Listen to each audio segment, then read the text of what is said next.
جن کی جان نثاری اور دلیری کی آج تک دنیا مثالیں دیتی ہے. بے شک ان کے سامنے نبی اکرم صلی اللہ علیہ وآلہ وسلم کی محبت اتنی ان کے سینے میں موجزن ہوتی تھی کہ آقا دو عالم صلی اللہ علیہ وسلم خود ان کے بارے میں کئی احادیث میں ان کی شان بیان فرماتے ہیں.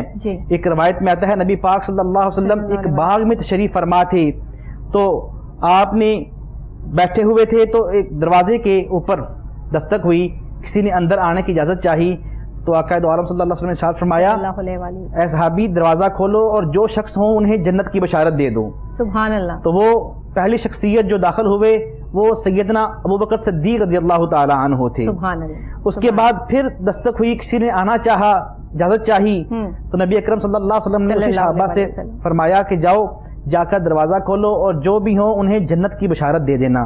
تو وہ سیدنا عمر فاروق رضی اللہ تعالی عنہ تھے. سبحان اللہ. عشرہ مبشرہ میں شامل اللہ کے نبی صلی اللہ علیہ وآلہ وسلم نے جنت کی بشارت دی، آپ کو شہادت کا رتبہ پایا. مسجد میں نماز کے موقع پر آپ پر جو ہے وہ حملہ کیا گیا، اور سب سے بڑھ کر نبی پاک صلی اللہ علیہ وآلہ وسلم کی مصاحبت نصیب ہوئی، جو ہے وہ روضہ رسول میں مدفن ہوئے، تدفین ان کی نبی پاک صلی اللہ علیہ وسلم کے ساتھ ہوئی. نبی پاک کے دوستوں میں جن کا شمار ہوتا ہے، جن کا شمار سب سے بڑی ہستیوں میں ہوتا ہے، جن کا شمار اللہ کے محبت کرنے والوں میں، اللہ کے پیاروں میں ہوتا ہے، ان کا نام ہے حضرت عمر فاروق رضی اللہ تعالیٰ عنہ، اور جنہوں نے ظلم کے خلاف ہمیشہ آواز بلند کی. اور میں یہ سمجھتی ہوں مفتی صاحب کہ ظلم جو اس دور میں ہوتا تھا آج کے دور سے وہ کچھ الگ نہیں ہے. اس وقت بھی لوگ ایک دوسرے کی اسی طرح خلاف ہوتے تھے، اس وقت بھی جو ہے وہ ایک دوسرے کو قتل و غارت اس وقت بھی بہت تھا، آج بھی ہے. بدلے کی آگ اس لمحے بھی چل رہی تھی، آج بھی چل رہی ہے. اور حضرت عمر فاروق رضی اللہ تعالیٰ عنہ کا قول مبارک ہے کہ جب بھی کسی شخص پہ ظلم کرنے کا سوچو تو یہ خیال رکھنا کہ اللہ کو تم پر کتنی قدرت حاصل ہے. یاد رکھو جو آفت تم لوگوں پہ مسلط کرو گے وہ ایک نہ ایک دن ٹل جائے گی، لیکن جو آفت تم اپنے نامہ اعمال میں اکٹھی کرو گے وہ کبھی نہیں ٹلے گی. یاد رکھو اللہ تعالیٰ ظالموں سے مظلوموں کا حق لے کے رہیں گے.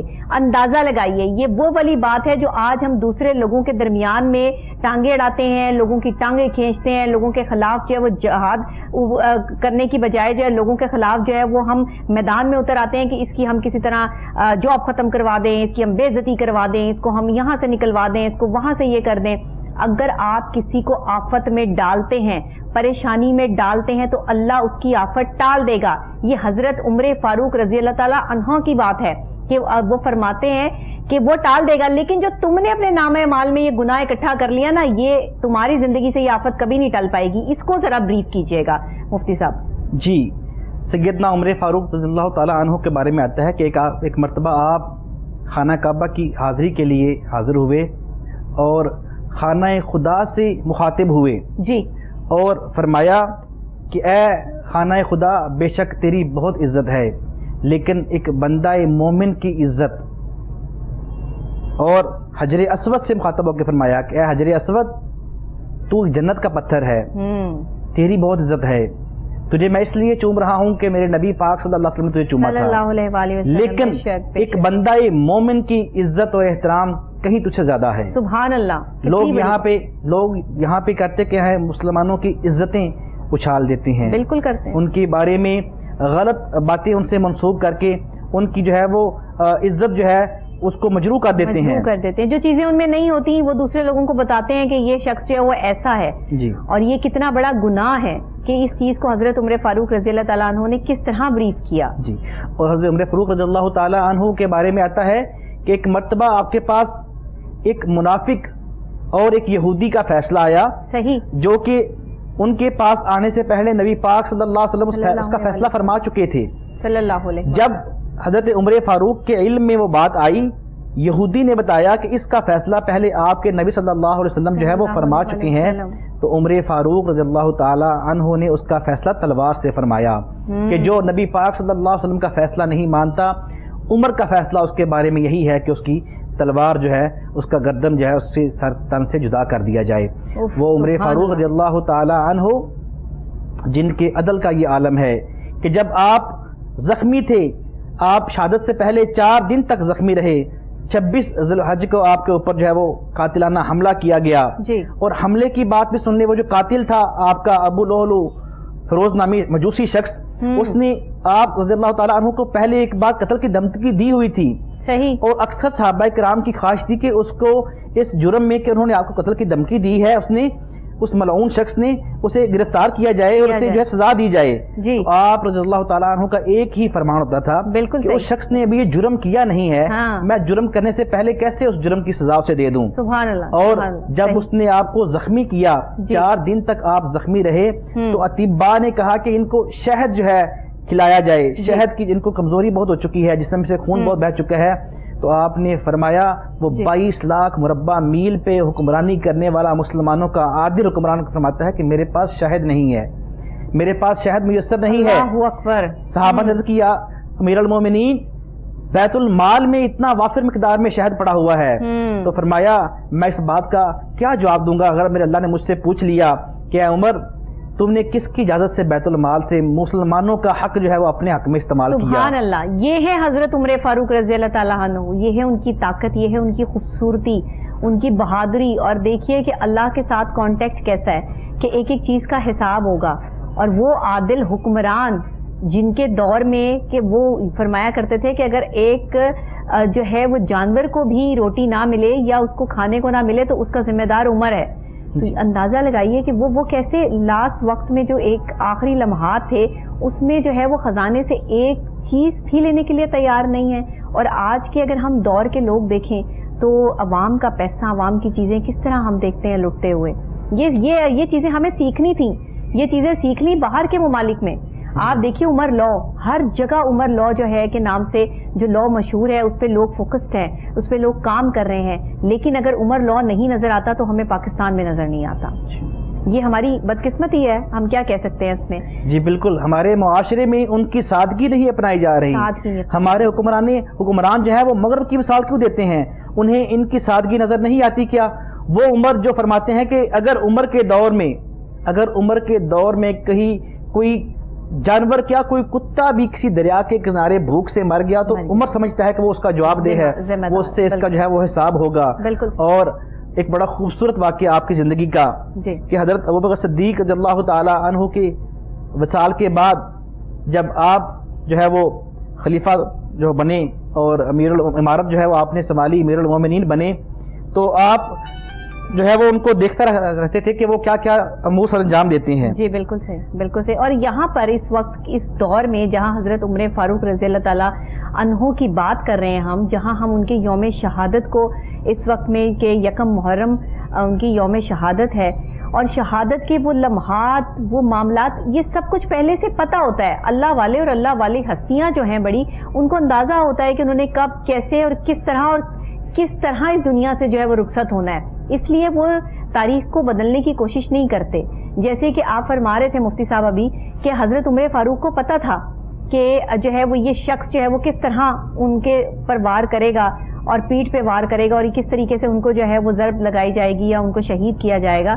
تو یہ ساری چیزیں ان کو معلوم تھی. وہ چاہتے تو اپنے دور حکومت میں اس کے ساتھ وہ سلوک کرتے کہ یہ اس قابل ہی نہ رہتا کہ یہ ہوتا. لیکن جو اللہ کے حکم ماننے والے لوگ ہیں وہ کبھی بات ٹالتے ہی نہیں ہیں. ان کو پتہ بھی ہوتا ہے پھر بھی وہ نہیں ٹالتے. آپ امام حسین کی مثال لے لیجئے، کربلا میں جانتے ہیں کہ کیا ہونے والا ہے اور کچھ نہیں کیا. اور جو ہمارے مولا علی علیہ السلام، اتنی بڑی ہستی کہ جن کے بارے میں شیر خدا کا جنہیں لقب دیا گیا، انہیں معلوم تھا کہ انہیں کس طرح شہید کیا جائے گا، لیکن انہوں نے بھی اس چیز پر جو ہے وہ کوئی آرگومنٹ نہیں کیا، کوئی بات نہیں کی. یہ وہ ہستیاں ہیں جو ہمیں سکھاتی ہیں کہ ہمیں اللہ کے معاملات میں دخل اندازی نہیں کرنی ہے. جو اللہ نے ہمارے لیے طے کر دیا اس پہ یقین اور ایمان پکا ہوگا، تبھی ہماری زندگی آسان ہوگی. یہ ہماری عوام کو سمجھانے کی ضرورت ہے. ہم نے اسلام کو بڑا مشکل کر دیا مفتی صاحب، معذرت کے ساتھ. ہم جو ہے وہ چیزیں بتاتے ہیں لوگوں کو جو عام فہم نہیں، عام الفاظ میں نہیں، لوگوں سے ریلیٹ نہیں کرتی. میری کوشش یہ ہوتی ہے کہ جمعے والے دن جو پروگرام کیا جائے اس میں لوگوں کی زندگی سے ہی وہ بات نکالی جائے جس پہ فوکس تھا ہمارے اس وقت کے صحابہ اکرام کا، اولیاء اکرام کا، انبیاء اکرام کا، اور جیسے آج جو ہے وہ ہم خلیفہ دوم کی بات کر رہے ہیں ان کا. تو ظلم کے حوالے سے وہ کس طرح سے بات کرتے تھے، ان کا عدل جو ہے وہ کتنا مشہور تھا، پھر لوگوں کے ساتھ ان کا جو کانٹیکٹ، جو ایک انٹریکٹ تھا، جب رات کو دیکھا کرتے تھے، جا کے لوگوں کے گھر راشن پہنچایا کرتے تھے، کوئی بھوکا نہ سوئے، کسی کے گھر جو ہے وہ چولہا نہیں جل رہا، یہ چیزیں آج نظر نہیں آتی ہیں. آج تو ہم اپنے ساتھ والے گھر میں بھی پتہ نہیں کرتے ہیں کہ بندے کی جو ہے وہ طبیعت کیسی ہے، حالات کیسے ہیں، صحیح ہے، غلط ہے، کیا ہے، کچھ پتہ نہیں. میں یہی واقعہ میں عرض کرنے لگا تھا کہ حضرت ابوبکر صدیق رضی اللہ تعالی عنہ ایک بڑھیا کے گھر جایا کرتے تھے. وہ بڑھیا نابینا تھی، بیمار تھی، تو ان کے گھر راشن لے کے جاتے، ان کے گھر کی صفائی کرتے اور اس خاتون کو روزانہ کھانا بنا کر دیتے اور اس کھانا کھلا کر اس عورت کو آتے. جی. جب سیدنا عمر فاروق خلافت پہ آئے، خلیفہ بنے، تو آپ بھی اس بڑھیا کے گھر گئے، جا کر اس کے گھر کی صفائی کی، کھانا لے کر گئے، کھانا اسے کھلایا. جب اس خاتون نے ان کے منہ میں نوالا حضرت عمر فاروق نے ڈالا، تو اس بڑھیا نے کہا مجھے لگتا ہے کہ صدیق اس دنیا میں نہیں رہے. آپ نے فرمایا ماں جی آپ نے یہ بات کیسے پہچان لی؟ میں سارے وہی عمل کر رہا ہوں جو انہوں نے کیے ہیں. تو اس ماں جی نے عرض کیا، اس خاتون نے، اس بڑھیا نے عرض کیا اس لیے میں نے پہچانا ہے کہ صدیق کو پتا تھا کہ میرے منہ میں دانت نہیں ہے، وہ نوالا چبا کر میرے منہ میں ڈالا کرتے تھے. تو آج آپ نے نوالا چبائے بغیر میرے منہ میں ڈالا تو مجھے احساس ہوا کہ صدیق اس دنیا میں نہیں رہے. تو وہ آپ نے جو واقعہ سنایا کہ وہ گشت کرتے علاقے میں، چیک کرتے کوئی بھوکا تو نہیں سو رہا، کوئی رو تو نہیں رہا، اور آپ کے عدل کا یہ عالم ہے.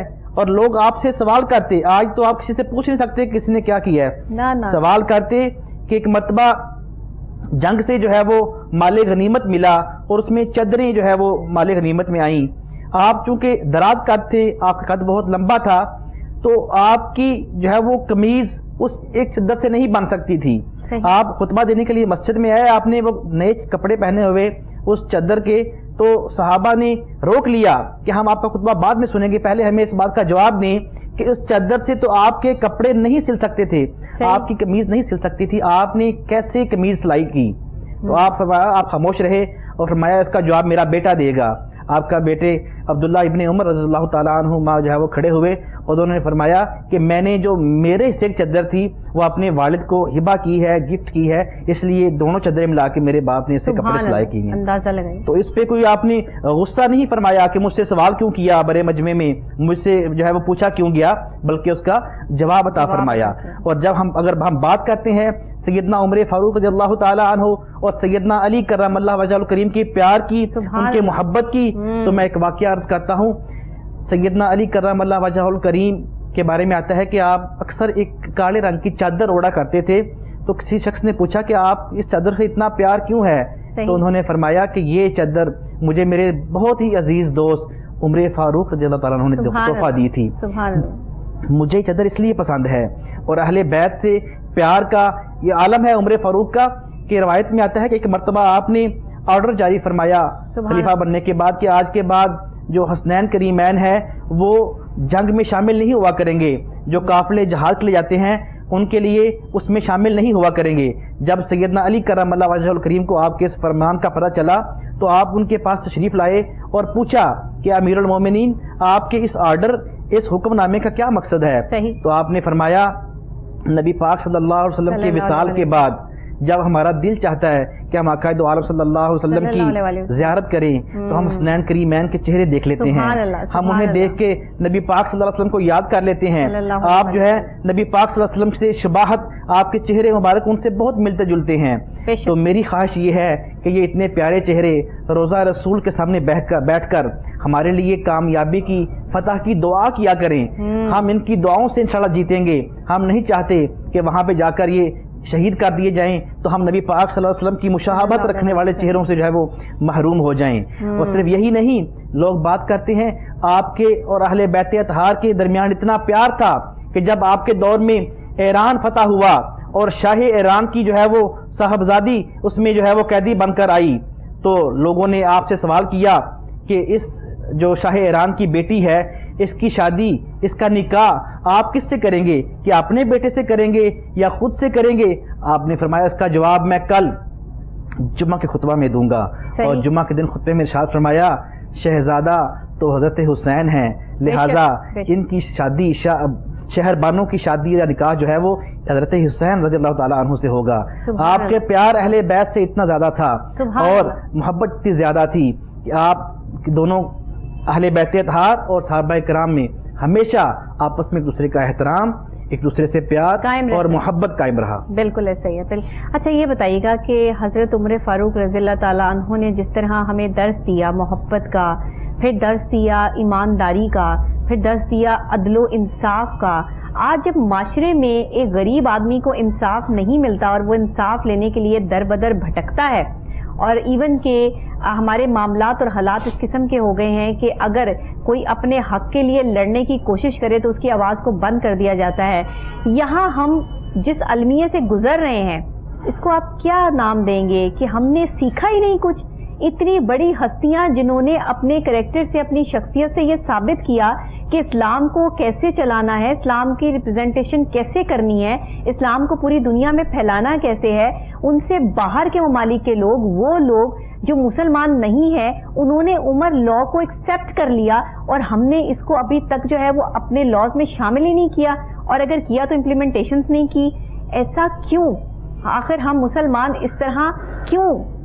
اس سوال کا جواب میں نے بہت سے لوگوں سے پوچھا، بڑے بڑے مولانا علامہ سے پوچھا، میں آپ سے بھی پوچھنا چاہوں گی آج پروگرام میں کہ آپ کے پاس اس کا کیا جواب ہے؟ یقیناً میری بہن یہ بات ہمارے لیے بہت بڑا المیہ ہے کہ وہ لاز جن کو اغیار اپنا کے ترقی کر گئے، ہم نے ان کو کتابوں کی صورت میں الماریوں کی زینت بنا کے رکھ دیا۔ بالکل، ہم نے عمر فاروق رضی اللہ تعالیٰ عنہ کی دور کی جو اصلاحات ہیں جو پوری دنیا میں عمر لاز کے نام سے اپنائی اور اپنے قانون کا حصہ بنائی جاتی ہیں، ہم نے اس کو اپنے اندر شامل نہیں کیا۔ ہم اپنے قوانین، ہمارے حکمران ان کی سادگی کی جو ہے وہ اگزامپل تو کوڈ کرتے ہیں، لیکن اس سادگی کو اپنے اوپر اپناتے نہیں ہیں۔ آپ کے عدل، آپ کے انصاف کا یہ عالم تھا کہ آپ کے دور میں ایک مرتبہ زلزلہ آیا تو عمر فاروق رضی اللہ تعالیٰ عنہ کے بارے میں آتا ہے کہ آپ نے اپنے پاؤں کی ٹھوکر زمین پر ماری اور فرمایا اے زمین ٹھہر جا، کیا عمر نے تیرے اوپر انصاف قائم نہیں کیا؟ اور دیکھنے والے کہتے ہیں کہ آپ کے اس فرمان کے بعد زلزلہ رک گیا جی، اور عدل جہاں پہ ہوتا ہے، جہاں پہ عدل ہوتا ہے وہاں رب کی رحمت ہوتی ہے، جہاں پہ ظلم ہوتا ہے پھر وہاں پہ خدا کا غضب نازل ہوتا ہے۔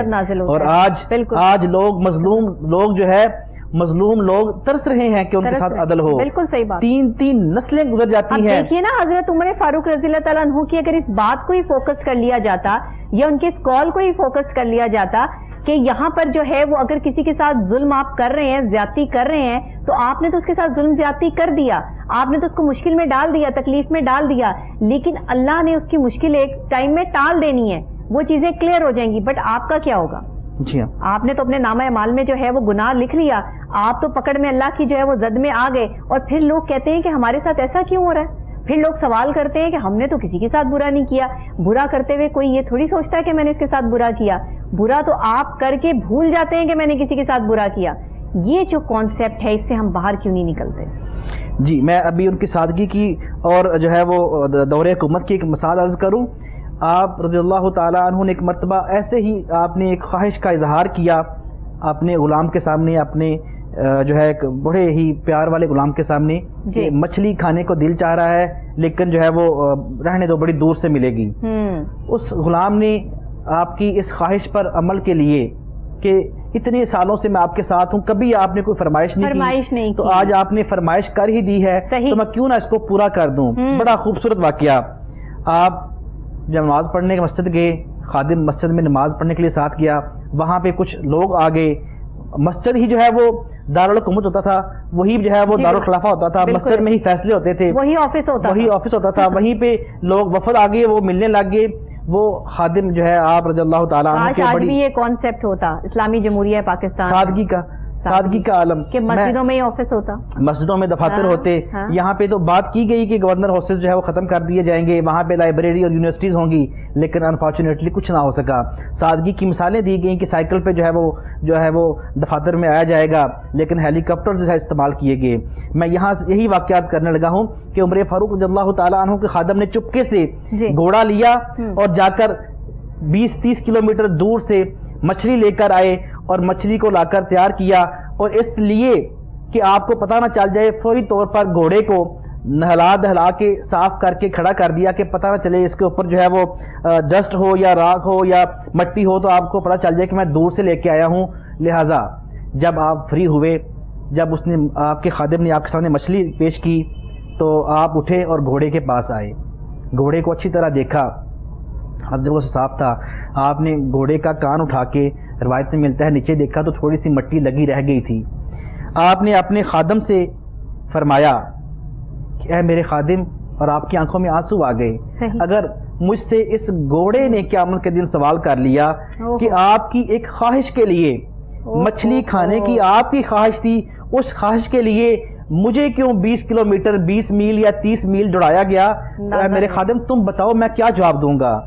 اور آج یہاں پہ سرکاری گاڑیاں، سرکاری ہیلی کاپٹروں کا بے دریغ اپنے خاندان کے لوگوں کے لیے استعمال کیا جاتا ہے، سب ہی کرتے ہیں، کوئی نہیں، سب کا یہی حال ہے، یہی ہمارا کلچر ہو چکا ہے۔ بات ہوگی نا کہ ہم نے اڈاپٹ نہیں کیا چیزوں کو، لیکن چلیں ہم اس چیز کو جو ہے وہ نہیں یہاں ڈسکس کرتے جی، کہ ہم نے کیا وہ کیا، اب تو سب چیزیں جو ہے وہ یہاں پر بگاڑ آ چکا ہے، اب یہ سب چیزیں جو ہے وہ عمر لاء میں تبدیل ہو بھی جائیں تو ہم نے اس کو اڈاپٹ کرنا بھی نہیں ہے۔ میں آپ کو صحیح بات بتاؤں کہ جو معاملات اور حالات چل رہے ہیں، لیکن یہاں پر آپ جیسے علامہ صاحب، مفتی حضرات، جتنے بڑے بڑے ہمارے عالم دین ہیں، ان کی رسپانسبلٹی بڑھ جاتی ہے کہ یہاں پہ عوام میں یہ اویئرنیس قائم کرنا اور بتانا کہ عمر لاء ہمارے لیے کتنا امپورٹنٹ ہے، اور اگر ہم عمر لاء پہ فوکس نہیں کریں گے تو پھر سلطنتیں ہوں یا بڑی بڑی جو ہے معاملات ہوں یا پورے جو ہے وہ ہسٹریاں ہوں، بدل جاتی ہیں، تباہ کر دی جاتی ہیں، کیونکہ جب ظلم اور زیادتی حد سے بڑھ جاتی ہے تو پھر ختم ہو جاتی ہے نا، وہ ظلم پھر ظلم ہے، بڑھ جائے تو مٹ جاتا ہے، تو اگر یہ مٹنے کے ارد گرد آ گیا تو پھر تو یہ ساری چیزیں جو ہے وہ فوکسڈ آؤٹ ہو گیا، سب کچھ تباہ ہو گیا۔ تو آج تو ہم اس دہانے پہ کھڑے ہیں جہاں پہ ہم صرف اس ایریا میں انٹر ہو چکے ہیں جہاں پہ یہ آخری وقت ہے، جس میں ہمارے پاس صرف توبہ استغفار کا ہی وقت ہے، اور شاید یہی وقت رہ گیا ہے، ابھی باقی ہے، کیونکہ وائرس دیکھ لیجئے، کووڈ ہے آ گیا، ڈیلٹا وائرس آ گیا، ہماری زندگیاں رک گئیں، ایک جگہ پر جو ہے وہ محیط ہو گئیں، ہم کچھ نہیں کر سکے، لوگوں کے کاروبار تباہ ہو گئے، سب کچھ ایچ اینڈ ایوری تھنگ ہم ایک جگہ پر رک گیا، اور اللہ تعالیٰ نے رکا کے دکھایا کہ دیکھو یہ ہے اللہ کی شان کہ اللہ سب کچھ کر سکتا ہے، تمہاری زندگیوں میں تمہارے پاس وقت ہی نہیں تھا، ایک کووڈ آیا اور تمہارے پاس وقت ہی وقت ہو گیا، تم اپنے پیسہ کمانے کی چکروں میں اتنے جو ہے وہ اس میں لگے ہوئے تھے کہ نہ نماز کی فکر، نہ قرآن کی فکر، نہ ہی معاملات اور حالات کی فکر۔ تو آج دیکھیے کہ سب کو جو ہے وہ دوبارہ سے ان سب چیزوں پر جو ہے فوکس کرنا پڑ رہا ہے۔ آج ہم نماز اس لیے نہیں پڑھتے کہ یہ عبادت ہے، یہ فرض ہے، نماز اس لیے پڑھتے ہیں کہ شاید اللہ ہماری کوئی خواہش پوری کر دے۔ آج بھی نماز میں دعاؤں کے لیے ہاتھ اٹھتے ہیں تو بات وہی ہوتی ہے کہ یا اللہ مجھے گاڑی دے دے، مجھے بنگلہ دے دے، مجھے پیسہ دے دے، میرا اچھا کاروبار سیٹ کر دے، میرے بچوں کو اچھا کر دے۔ کبھی کسی نے یہ مانگا ہے کہ مجھے میری ایمان کی طاقت کو مضبوط کر دے؟ کبھی کسی نے یہ کہا ہے کہ حضرت عمر فاروق رضی اللہ تعالیٰ عنہ نے جس طرح ایمان کے لیے، عدل کے لیے جنگ لڑی، جس طرح انہوں نے لوگوں کا ساتھ دیا، یا اللہ ہمیں کچھ ایسا ان کے راستے پہ چلنے کی توفیق عطا فرما دے؟ یا ہم آخری نبی کی آخری امت میں سے ہیں تو ہم پہ گناہوں کے جتنے پہاڑ ٹوٹ پڑے ہیں، یا اللہ ہمیں اس میں جو ہے وہ بخش دے۔ مجھے بتائیں کتنے لوگ یہ دعا مانگتے ہیں؟ یقیناً آپ کی بات ایسے ہی 100% ٹھیک ہے کہ ہمارے ہاں ہم صرف جو ہے وہ شانیں تو بیان کرتے ہیں لیکن ان کے کریکٹر کو نہیں اپناتے، ہم ان کی جو سادگی ہے، جو سمپلسٹی ہے، اس کو اڈاپٹ نہیں کرتے، ہم ان جیسا کردار اپنانے کی کوشش نہیں کرتے۔ ابھی بھی وقت ہے، ہم توبہ کر کے اپنے رب سے معافی مانگ لیں، اور رب بڑا غفور الرحیم ہے، وہ تواب الرحیم ہے۔ بے شک۔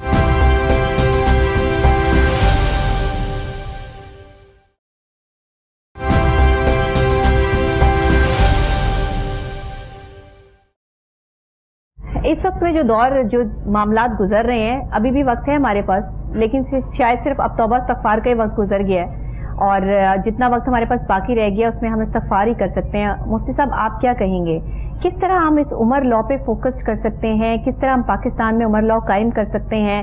اس کے لیے ہمیں کتنی محنت کرنی پڑے گی اور کتنا فوکس کرنا پڑے گا؟ جی بہت اچھی بات کی آپ نے کہ ابھی بھی وقت ہے ہم اپنے آپ کو بدل لیں، بالکل اپنے رب کے ہاں سر بسجود ہو جائیں، اپنے رب سے گڑ گڑا کے اپنے گناہوں کی معافی مانگ لیں جی۔ اور میرا رب تو بڑا غفور الرحیم ہے، وہ توبہ قبول فرمانے والا ہے۔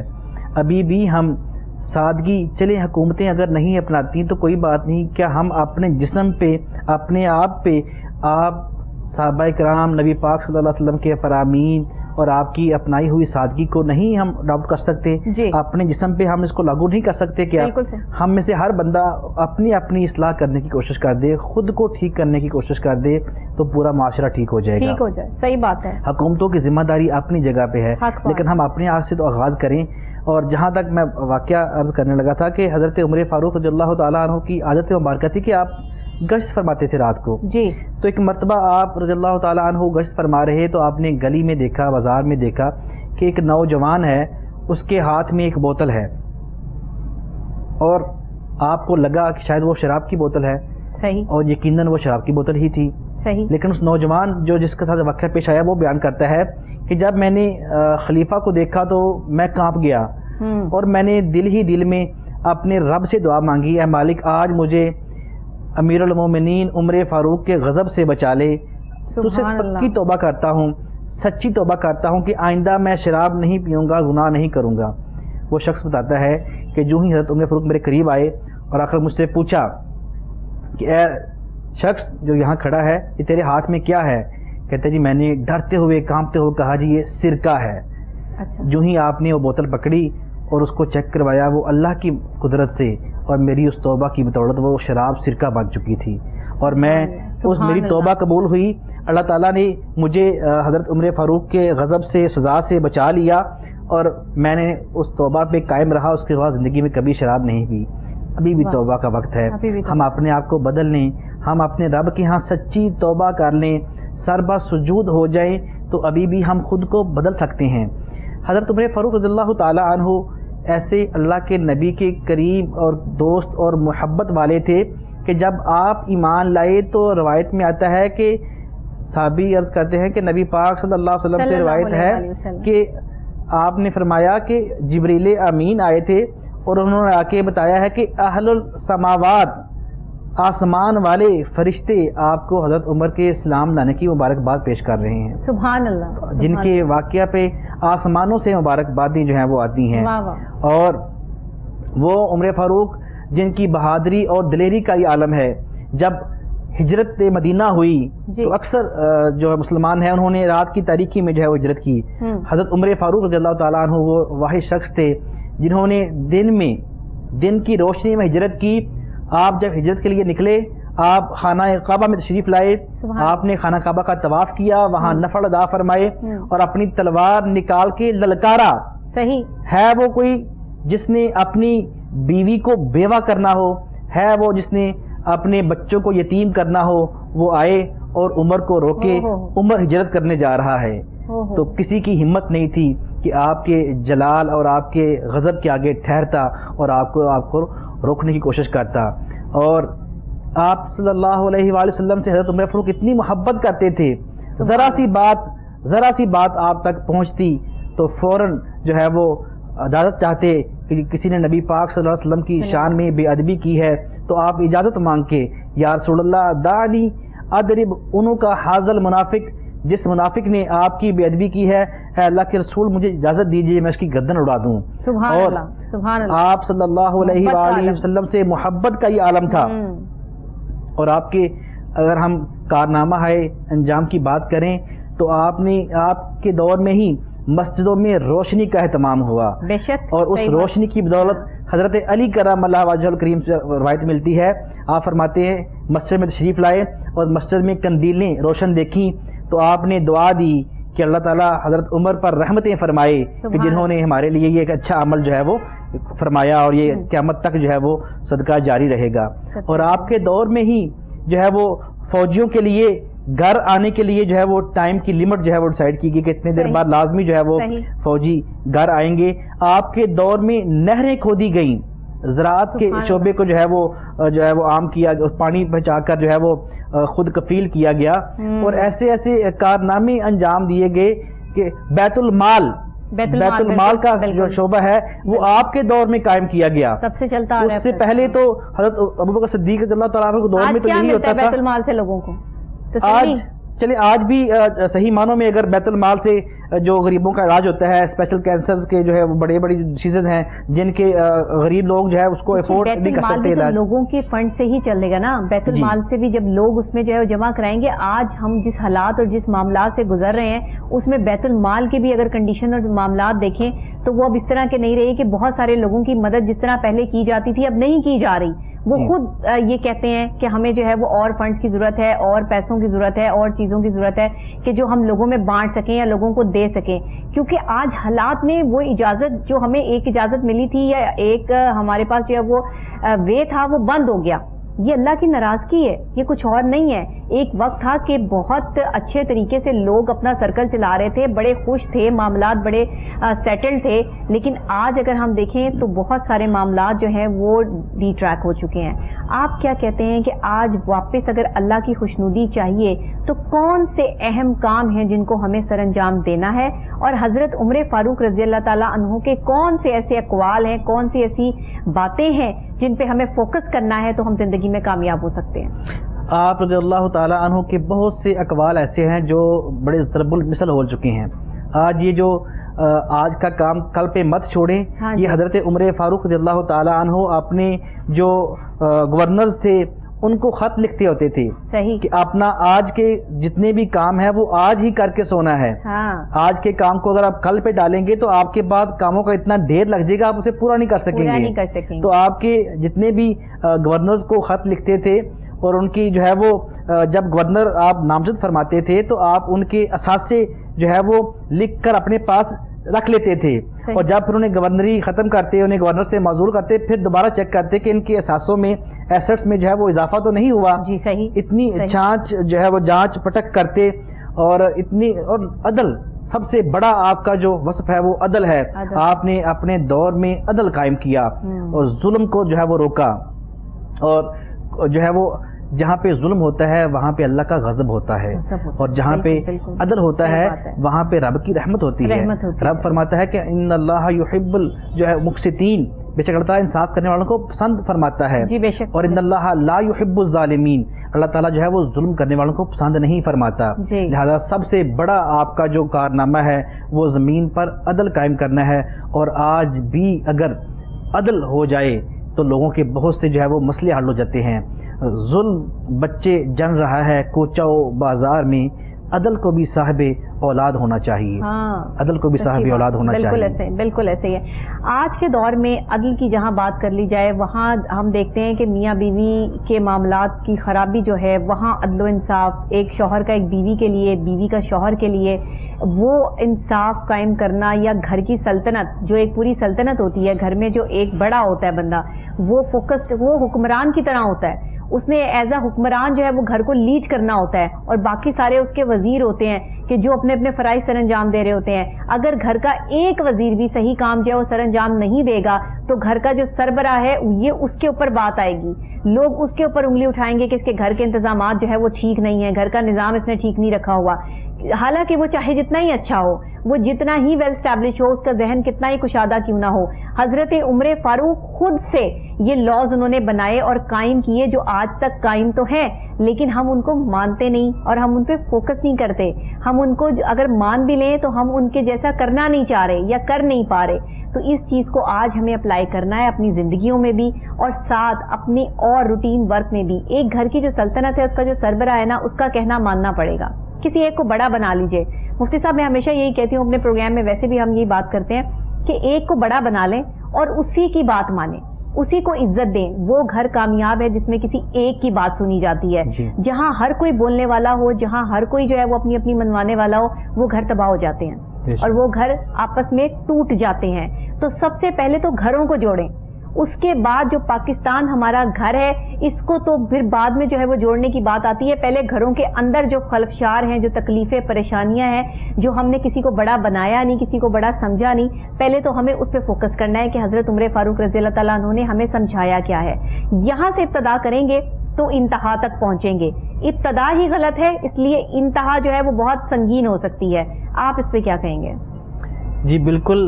سیرت فاروقی رضی اللہ تعالیٰ عنہ کا جب مطالعہ کیا جاتا ہے تو وہاں سے پتہ چلتا ہے کہ آپ کے دور میں جو لاز بنے، جہاں پہ خاندانی آئلی قوانین کی بات آتی ہے تو اس میں نبی پاک صلی اللہ علیہ وسلم کی حدیث مبارکہ ہے نا جی کلکم راعٍ و کلکم مسئول عن رعیتہ، تم میں سے ہر کوئی جو ہے وہ نگہبان ہے، سلطنت کا بادشاہ ہے، اور اس سے اس کی سلطنت کے بارے میں پوچھا جائے گا۔ تو ایسے ہی مرد جو ہے وہ گھر کا نگہبان ہے، اگر ایک بڑی فیملی ہے اس میں زیادہ افراد ہیں تو آپ والی بات کسی بڑے کو ایک جو ہے وہ اپنا لیڈر مان لیں، قائد مان لیں اور اس کی اطاعت کریں، وہی نظام جو ہے وہ بچے گا، چلے گا۔ اگر ان کے پیچھے نہیں چلیں گے، دو دو تین تین لوگ فیصلے کرنے والے ہوں گے تو نظام نہیں چلے گا۔ اب چونکہ اگست کا مہینہ ہے اور محرم الحرام قریب ہے، جی بالکل، ہمارا یہ ملک پاکستان بڑی قربانیوں سے، بڑی لاکھوں شہادتیں جانیں دے کر یہ ملک حاصل کیا گیا، بالکل بے شک ہم تک اسلام پہنچا تو وہ بھی بڑی قربانیوں سے، لاکھوں لوگ شہید ہوئے، خانوادہ رسول، نواسہ رسول صلی اللہ علیہ وسلم اور ان کے پورے خاندان کے لوگوں نے کربلا میں جام شہادت نوش کیا، خلفائے راشدین نے جام شہادت نوش کیا، لاکھوں جانیں قربان ہوئیں تو ہم تک اسلام پہنچا، ہمیں یہ پیارا ملک پاکستان ملا۔ بالکل صحیح، ہم نے جہاں پہ باقی چیزیں کرنی ہیں، اپنی جتنے بھی ہمارے محافظین ہیں وطن کے، ہمارے وہ پولیس کے نوجوان ہیں، ہمارے وہ فوجی بھائی جو پاکستان کی حفاظت میں امن کے لیے شہید ہوئے، ہمارے سویلینز جو شہید ہوئے، اور ایسے ہی جو پاکستان بنانے میں جو لوگ شہید ہوئے، ان سب کو ہم نے اپنی دعاؤں میں بھی یاد رکھنا ہے۔ اور ایک بات ضرور یاد رکھنی ہے کہ پاکستان کے بنانے کا ایک مقصد تھا، سب کی زبان پہ اس وقت ایک ہی نعرہ تھا، لا الہ الا اللہ محمد رسول اللہ۔ پاکستان کا مطلب کیا؟ لا الہ الا اللہ محمد رسول اللہ۔ دستور ریاست کیا ہوگا؟ ٹھیک ہے، ہم نے ریاست کا وہ دستور بنانا ہے، اسلامی جمہوریہ پاکستان بنانا ہے، جی بالکل، جس کی طرف ہم بار بار اشارہ کر رہے ہیں کہ ہم نے اپنے لاز کو عمر لاز اس میں شامل کرنے ہیں، ہم نے اپنی ریاست کے قانون کو جو ہے ان کے مطابق بنانا ہے، اور ایسا قانون جس میں خواتین کے حقوق، حکومت پہ نہیں ڈال سکتے نا، جی عوام پہ، ہر بندے کو اپنا حصہ ڈالنا ہے۔ آپ خواتین کے بارے میں آپ بات کر رہی ہیں تو میں ایک بات کہوں جس میں موسٹلی جو ہے وہ جو ہیومن رائٹس کی تنظیمیں ہیں یہ بات نہیں کرتی، اور ہم یہ بات کرتے ہیں، ہمارے دین نے ہمیں یہ بات سکھائی ہے کہ وراثت میں خواتین کو ان کا حق دو، بالکل دیں، اور وراثت میں خواتین کو ان کا حق نہ دینا یہ بہت بڑا ظلم ہے۔ اسلام دیتا ہے حق، اسلام یہ حق دیتا ہے، یہ ہندوانہ کلچر ہے کہ بھائی بہنوں کا حق دبا کے بیٹھ جائیں، باپ بیٹیوں کا حق دبا کے بیٹھ جائیں، اور جہیز کے نام پہ کہ ہم نے جہیز دیا تھا ہم حق نہیں دیں گے، ایسا نہیں ہے۔ اللہ کی بڑی ناراضگی ہے یہ۔ یقیناً آپ جو وراثت حصہ کھاتے ہیں وہ قیامت کے دن جواب دہ ہیں، نمازیں، روزے، حج، زکوٰۃ اس چیز کو مانے نہیں ہوں گے، آپ نے کسی کا حق کھایا تو بچا لیں گی، نہ، وہ حقوق اللہ ہیں، یہ حقوق العباد ہیں۔ لہٰذا عدل فروقی ہمیں سبق یہ دیتا ہے کہ ہم ہر بندے کو اس کا حق دیں، اور ویسے بھی عدل کی تعریف کیا ہے؟ وضع الشیء فی محلہ، کسی چیز کو اس کی اصل جگہ پہ جس کا جو حق ہے اس کو وہ دینا، یہی عدل ہے، اور جو اس کا حق بنتا ہے انہیں ملنا چاہیے۔ خواتین کو ان کے جو حقوق اسلام نے دیے ہیں اتنے کسی مذہب نے نہیں دیے، وہ ان کے جائز حقوق ان کو ملنے چاہیے۔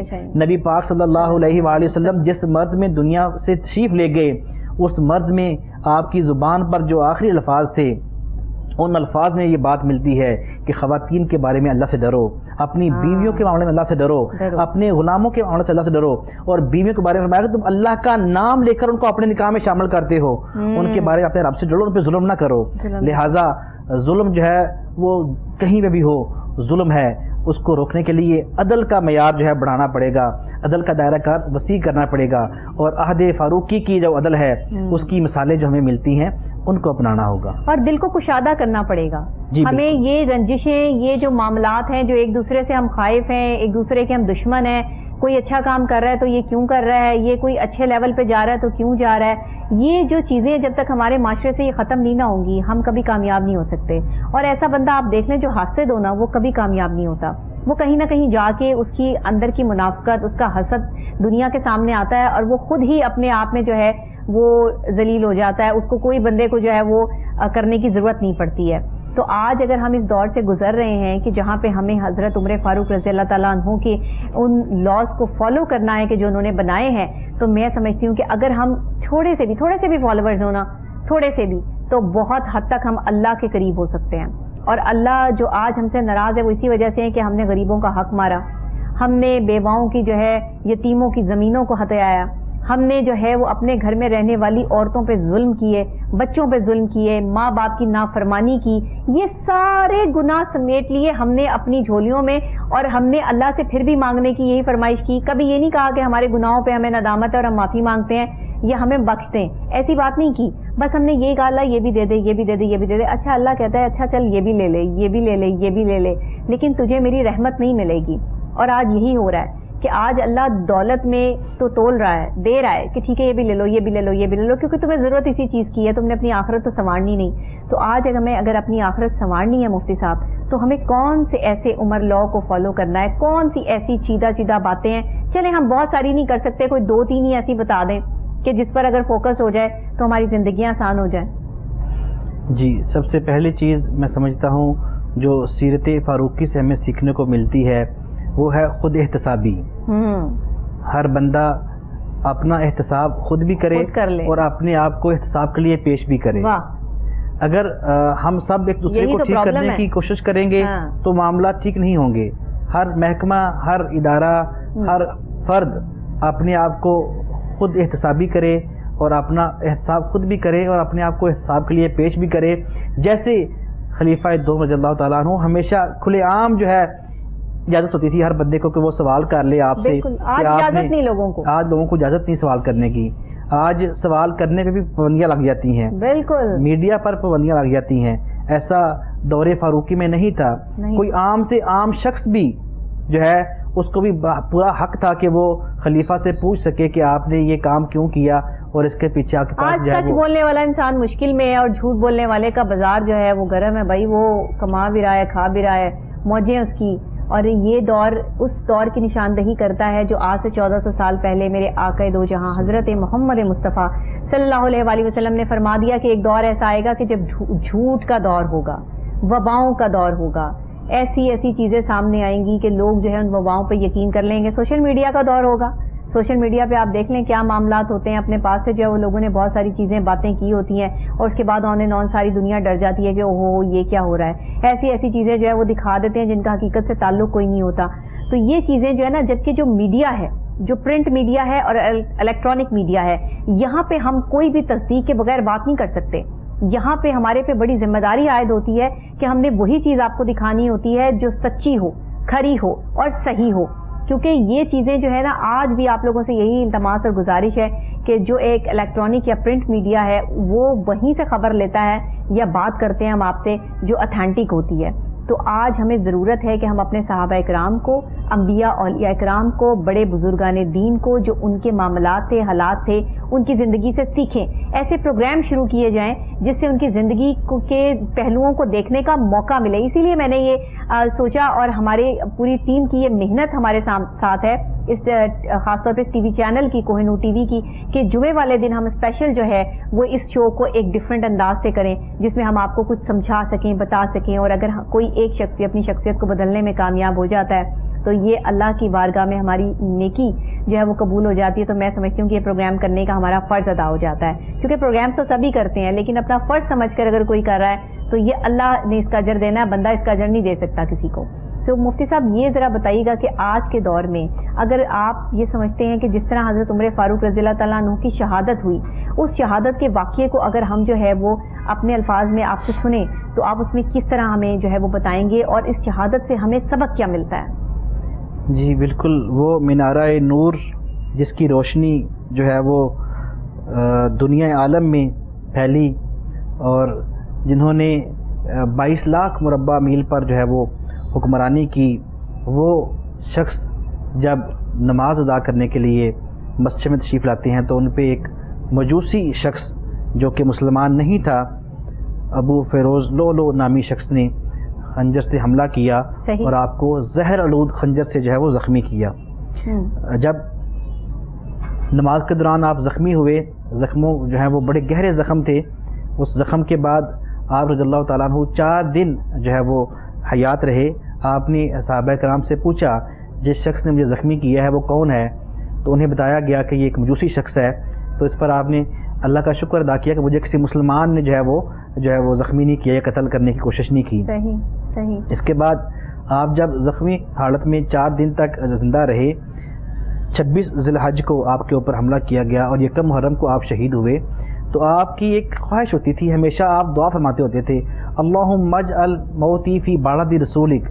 مدینہ طیبہ سے آپ صلی اللہ علیہ وسلم کو اتنا پیار تھا اپنے آقا کے شہر سے، آپ یہ کی دعا کرتے تھے، اے باری تعالیٰ مجھے موت جو ہے اپنے نبی کے شہر میں عطا فرمانا۔ سبحان اللہ۔ تو مدینہ طیبہ میں ہی آپ کے اوپر جو ہے حملہ ہوا اور آپ زخمی ہوئے، تو آپ نے جب زخم زیادہ گہرا ہو رہا تھا، درد کی کیفیت بڑھ رہی تھی، تو اپنے بیٹے حضرت عبداللہ ابن عمر کو ام المومنین سیدہ عائشہ صدیقہ رضی اللہ تعالی عنہا کے پاس بھیجا جی، اور انہیں پیغام بھیجا کہ جا کے ام المومنین سے میرا سلام عرض کریں اور پوچھیں کہ عمر اجازت چاہتا ہے کیا آپ کے حجرہ میں جہاں پہ نبی پاک صلی اللہ علیہ وسلم دفن ہیں، آپ کے والد بزرگوار حضرت ابوبکر صدیق رضی اللہ تعالی عنہ خلیفہ اول دفن ہیں، وہاں پہ مجھے تدفین کی اجازت مل جائے گی؟ جی، اگر اجازت مل جائے تو مجھے وہاں دفن کر دینا، اگر اجازت نہ ملے تو پھر جو ہے مجھے جنت البقیع میں جو مسلمانوں کا قبرستان ہے وہاں پہ دفن کر دینا۔ صحیح صحیح۔ جب آپ کے لخت جگر اماں عائشہ صدیقہ رضی اللہ تعالی عنہا کے پاس پہنچے اور جا کر سلام عرض کیا اور آپ کی خواہش ان کے سامنے رکھی، تو انہوں نے وہ پہلے ہی جو ہے وہ یہ خبر سن کے پریشان تھی اور غمگین تھی، رو رہی تھی، تو انہوں نے فرمایا کہ یہ جگہ تو میں نے اپنے لیے رکھی تھی، لیکن عمر کے اسلام کے اوپر اتنے احسان ہیں کہ میں یہ جگہ ان کو دیتی ہوں اور میں اس کے لیے ایگری ہوں، راضی ہوں۔ جب آپ کے بیٹے واپس تشریف لائے اور انہوں نے پوچھا کہ کیا بنا، تو آپ کے صاحبزادے نے عرض کی کہ آپ کی خواہش جو ہے وہ پوری ہو گئی ہے، اور ام المومنین سیدہ عائشہ صدیقہ رضی اللہ تعالی عنہا نے آپ کو وہاں دفن ہونے کی اجازت جو ہے وہ عطا فرما دی ہے۔ تو آپ نے ایک مرتبہ پھر کہا کہ جب میں اس دنیا میں نہ رہوں ایک مرتبہ پھر جانا، اور اگر وہ بخوشی اپنی رضامندی سے اجازت دیں تو مجھے وہاں دفن کر دینا، اگر وہ اجازت نہ دیں تو مجھے قبرستان میں، مسلمانوں کی عام قبرستان میں جو ہے وہ دفن کر دینا۔ یہاں سے اندازہ لگائیں آپ خلیفہ ہونے کے باوجود اجازت مانگ رہے ہیں، اور پھر یہ بھی فرمایا کہ ابھی میں چونکہ خلیفہ ہوں، زندہ ہوں، تو ایسا نہ ہو شاید کہ ان کے دل میں کوئی اس بات کا ہو کہ آپ امیر المومنین ہیں، خلیفہ ہیں، تو میری وفات کے بعد ایک دفعہ پھر پوچھنا، اگر پھر بھی وہ خوشی اور بغیر کسی ملال کے اجازت دیں تو مجھے وہاں دفن کرنا، نہیں تو مجھے قبرستان میں دفن کر دینا۔ صحیح۔ تو ایسے ہی پھر اپنے بیٹے سے آپ نے فرمایا کہ اے بیٹے میرا سر پکڑ کے زمین سے لگا دو، سجدے کی حالت میں مجھے کر دو، اور سجدے کی حالت میں اپنے رب سے جب آپ ہم کلام تھے تو اس حالت میں آپ کی جان جو ہے آپ کے جسم سے نکلی، اور آپ نے سجدے کی حالت میں جو ہے وہ اللہ تعالیٰ کو جو ہے وہ اپنی جان سپرد کی، اور شہادت کی موت آپ نے قبول فرمائی۔ اللہ تعالیٰ ہمیں ان کے جیسی بہادری، ان کی جیسی شجاعت، ان کے جیسا عدل، اور ان کے جیسا جو ہے وہ دور، ان کی جیسی سادگی، ان کی جیسی خود احتسابی اڈاپٹ کرنے کی توفیق عطا فرمائے، ہمیں اپنا کردار ان کے کردار کے مطابق ڈھالنے کی توفیق عطا فرمائے، اور اللہ تعالیٰ ہمارے پیارے ملک پاکستان کو بھی ان کے کردار جیسے حکمران عطا فرمائے تاکہ ہمارا یہ ملک جو ہے وہ ترقی کرے۔ بالکل ایسا ہی ہے۔ آج حضرت عمر فاروق رضی اللہ تعالیٰ عنہ پہ یہ اسپیشل پروگرام جو ہم نے پیش کیا، شہادت عمر فاروق رضی اللہ تعالیٰ عنہ 1 محرم کو ہے، اور اس وقت جو اگست کا مہینہ ہے، آزادی کا مہینہ ہے، یہ بھی محرم میں ہی جو ہے وہ ہم اس کو دیکھیں گے اور سیلیبریٹ کریں گے، کیونکہ آزادی آزاد قوموں کا مقدر ہے، اور آزاد قومیں اپنی آزادی کے دن کو، آزادی کے مہینے کو بڑی جوش و جذبے اور جنون کے ساتھ مناتی ہیں۔ اور میں دیکھتی ہوں کہ جس روڈ سے میں گزر رہی ہوں، ہر روڈ پہ جو ہے وہ پاکستان کے جھنڈے اور جھنڈیاں ہیں، اور اس وقت میں سمجھتی ہوں کہ حضرت عمر فاروق رضی اللہ تعالیٰ عنہ کے جو اقوال ہیں، جو ہمیں سکھایا گیا، جو عدل و انصاف کی بات کی گئی، جو محبت اور چاہت اور امن کی بات کی گئی، آج ہمیں پورے پاکستان کو، تمام پاکستانیوں کو، تمام مسلمانوں کو اس امن اور محبت کا گہوارہ بن کے تمام اقلیتوں کے ساتھ محبت سے جو ہے وہ رہنا ہے، کیونکہ پاکستان سب کا ہے۔ اور دوسرے یہ کہ مسلمانوں میں اور اسلام نے ہمیں یہ درس دیا ہے کہ جتنے بھی لوگ ہیں، چاہے وہ مسلمان ہیں یا نہیں ہیں، انسانیت کا تقاضا یہ ہے کہ سب کی مدد کرنی ہے، مدد کا جذبہ سب کے لیے رکھنا ہے، محبت اور امن کا جذبہ سب کے لیے رکھنا ہے۔ تو ہم نے تو اپنے ملک سے بھی محبت کا تقاضا نبھانا ہے، اور ساتھ ہی اسلام سے بھی محبت کا تقاضا یہی ہے کہ ہم نے امن اور سلامتی کی بات کرنی ہے۔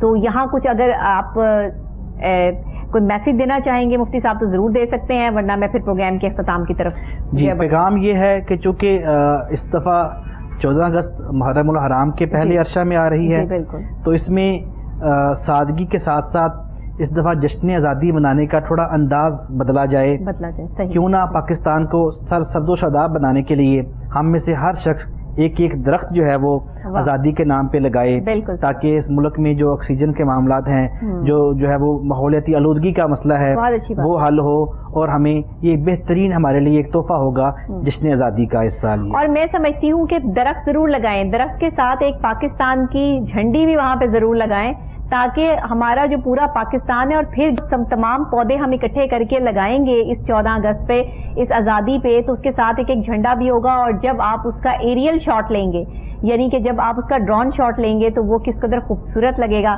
پاکستان کا یہ منظر جب دنیا بھر میں جائے گا تو کتنا خوبصورت لگے گا۔ میری یہ تجویز ہے، ضرور مانیے گا اس کو، کہ ایک پودے کے ساتھ ایک چھوٹی پاکستان کا جو جھنڈا ہے وہ ضرور وہاں پہ جو ہے وہ پیسٹ کیجئے گا، اور اسی طرح 14 اگست کو جو ہے منائیے گا آزادی کے لیے، اسپیشل آزادی کے سیلیبریشن کو۔ باقی پروگرام ہمارے انشاءاللہ ساتھ ساتھ چلتے رہیں گے، اگست کے حوالے سے بھی ہم اسپیشل پروگرام آپ کے لیے ضرور پیش کریں گے۔ اسی کے ساتھ ڈاکٹر نبیہہ علی خان کو اجازت دیجیے، کل پھر ملیں گے نئی صبح نئے آغاز نئے انداز کے ساتھ، تب تک کے لیے دیجیے گا اجازت، اللہ نگہبان۔